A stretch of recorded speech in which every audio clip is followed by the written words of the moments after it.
नमस्कार बच्चों, AVN knowledge में आप सभी का स्वागत है।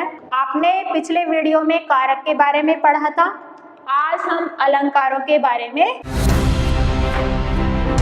अलंकार शब्द दो शब्दों से मिलकर बना है, अलम प्लस कार। अलम का अर्थ होता है आभूषण या गहना और कार मीन्स करने वाले। अब यहाँ पर जो शब्द का पूरा अर्थ निकल कर आता है वह है सुशोभित करने वाले। अलंकार शब्द का शाब्दिक अर्थ होता है आभूषण या गहना। जिस प्रकार किसी स्त्री की सुंदरता उसके गहनों या आभूषणों से होती है, उसी प्रकार किसी भी काव्य की सुंदरता या शोभा उसके अलंकारों से होती है। तो आइए सबसे पहले हम पढ़ते हैं अलंकारों की परिभाषा। काव्य की शोभा बढ़ाने वाले गुण धर्मों को अलंकार कहा जाता है। अलंकार के प्रकार। अलंकार दो प्रकार के होते हैं। पहला होता है शब्दालंकार और दूसरा होता है अर्थालंकार। जब काव्य में शब्दों के माध्यम से चमत्कार उत्पन्न हो तो उसे कहते हैं शब्दालंकार, और काव्य में जब अर्थ के माध्यम से चमत्कार उत्पन्न होता है तो उसे कहा जाता है अर्थालंकार। तो आज हम सबसे पहले शब्दालंकार के भेद पढ़ेंगे। तो शब्दालंकार के भेद इस प्रकार हैं: अनुप्रास अलंकार, यमक अलंकार, श्लेष अलंकार और पुनरुक्ति प्रकाश अलंकार। तो आइए सबसे पहले हम अनुप्रास अलंकार के बारे में पढ़ते हैं।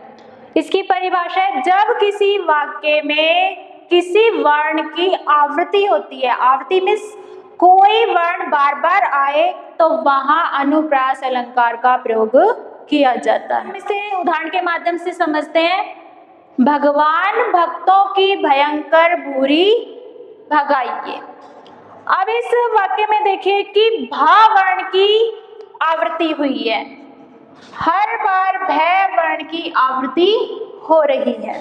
तो इस कारण भय वर्ण की आवृत्ति होने के कारण यहाँ पर अनुप्रास अलंकार का प्रयोग किया गया। दूसरे उदाहरण में देखिए, तरनी तनुजा तट तमाल तरवर बहुछाए। इस वाक्य में प्रत्येक शब्द में ता वर्ण की आवृत्ति हुई है, तरनी में, तनुजा में, तट में, तमाल में और तरवर में। तो ता वर्ण की आवृत्ति होने के कारण यहाँ पर अनुप्रास अलंकार का प्रयोग किया गया। अर्थात जब कोई वर्ण बार बार आता है तो वहाँ अनुप्रास अलंकार होता है। हमारा दूसरा अलंकार है यमक अलंकार। अभी हमने पढ़ा था अनुप्रास अलंकार, उसमें वर्णों की आवृत्ति होती है किंतु इसमें शब्द की आवृत्ति होती है, यानी कोई शब्द दो या दो से अधिक बार आए और हर बार उसका अर्थ भिन्न होना चाहिए। दूसरा अलंकार है हमारा यमक अलंकार। इसकी परिभाषा है, जब कोई शब्द बार बार आए और प्रत्येक बार उसका अर्थ भिन्न हो तो वहाँ यमक अलंकार होता है।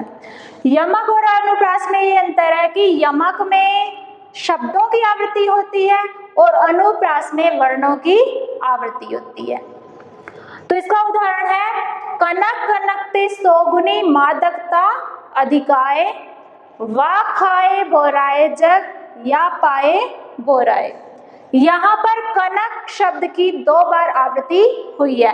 प्रथम बार कनक शब्द का अर्थ है धतूरा और द्वितीय बार कनक शब्द का अर्थ है स्वर्ण यानी सोना। यमक अलंकार में कोई शब्द दो या दो से अधिक बार आता है और हर बार उसका अर्थ भिन्न होता है। जैसे यहाँ धतूरा है कनक का अर्थ और दूसरी बार इसका अर्थ स्वर्ण या सोना है। हमारा अगला उदाहरण है, यहाँ पर तीन बेर दो बार प्रयुक्त है। प्रथम बार तीन बेर का अर्थ है एक फल और दूसरी बार है तीन बेर यानी तीन बार, वक्त और समय। तो दोनों बार इसका अर्थ भिन्न हो गया। यहाँ पर बेर के लिए एक बार, प्रथम बार बेर के लिए जो प्रयुक्त किया गया वह फल है और अगली बार इसका अर्थ बार यानी समय के लिए प्रयुक्त किया गया है। अगले दो अलंकार हम अपनी अगली वीडियो में पढ़ेंगे।